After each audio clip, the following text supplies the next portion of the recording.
Hey, what's up, fellas? It's the 19th of August. It's Saturday. It's about 12 o'clock. I'm home alone.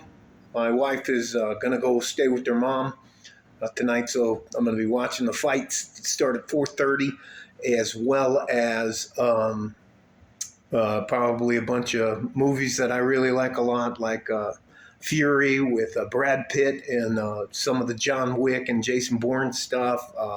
Seven Samurai with the black and white one, the first Japanese Seven Samurai, which was the precursor to the Magnificent Seven. It's one of the times where I get to decompress. Now, I talked to you on Friday about dividend reinvestment plans through ComputerShare. Today, briefly, I'm going to talk to you about bonds as opposed to a savings account, all right? I just picked a bank out of here, and it's called M&T Bank, and I'm going to show you what their interest rate is for money you put in their bank, okay? Here it is. Your annual percentage yield is 0.01%. And that's from $1 to $1 million. Now, I never have more than $250,000 in any account. And I'm not saying that to brag. I'm just saying that that's what the FDIC insures it for. So I'll just open a different account. Now I'm going to take you over to a place here that's called Treasury Direct. Okay? Let me go to the top of the page so you can see it. It's called Treasury Direct, right there. And we're going to see the difference between an average savings account and E-Series bonds, EE-Series bond, double E bonds, and an I-Series bond, okay? I have a lot of I-Series bonds. Here's the thing. Let me just show you and then I'll tell you. There's a double E. Current interest rates is 2.5%. That's guaranteed interest rate.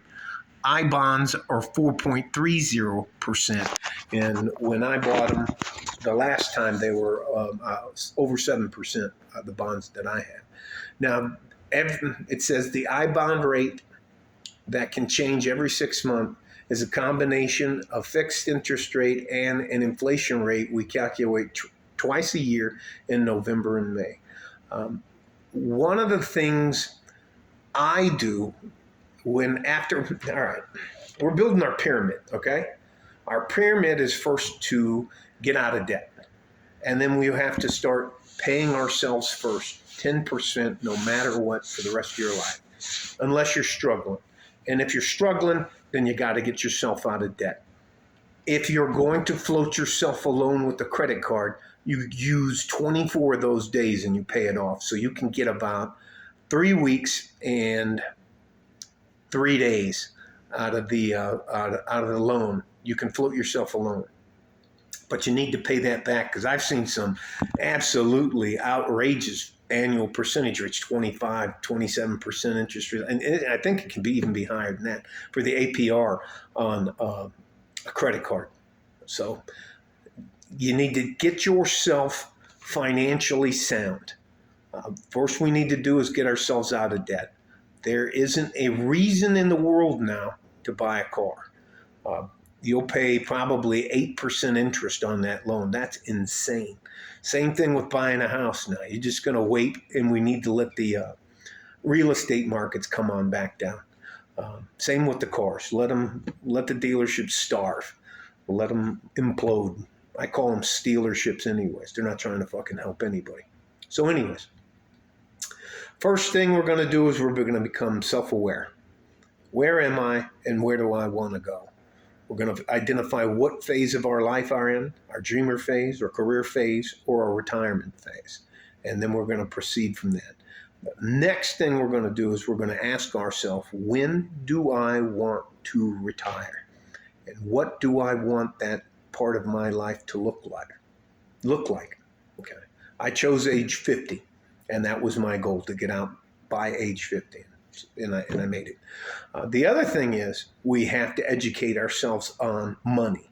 So I suggest one of the things you do that is free is you go to this website, Treasury Direct, as opposed to this bank that's offering 0.01 annual percentage rate for a savings account. That's ridiculous.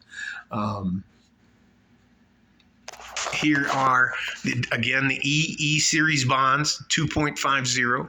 And one of the things a lot of people use the I series bonds and the E series bonds for is to send a child to college. That is, it's a form of a self-starting IRA where you don't have to pay fees for it.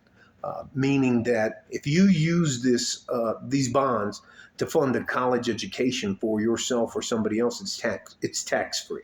So that's another benefit of it. So, but can you imagine earning 0.01% a year on your savings account?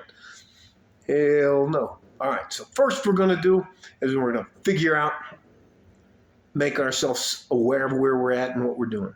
Then we're going to either get ourselves out of debt. We're going to be debt free, and we're going to pay ourselves first, as hopefully you can pay yourself 10%.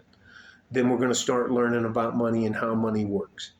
And 10% of our money is yours to keep for the rest of your life. I'm going to help you with stocks and bonds to start out with. But you got to get yourself out of debt. You cannot spend more money than you make. In fact, you should only probably be spending about 70% of your income. And anyways, I don't want to get too advanced. Stay safe and healthy. Take care of each other if you can. And if you can't, you have to take care of yourself. If any of you ever get to the point to where you need a T&E attorney, I got a great one. I'll show you how to move your money offshore. Anyways, let's just leave it at that. All right. Michael Fart and the G-String from West Texas, El Paso. I'm out of here. And the other thing is, we don't want to stick out. You don't need to be driving a McLaren. You don't need to be driving Porsches or hanging out of a Lambo or stuff like that. Get yourself a nice, solid sports car or whatever car you want, but just don't put a target on your back. All right? Love you guys. Bye-bye.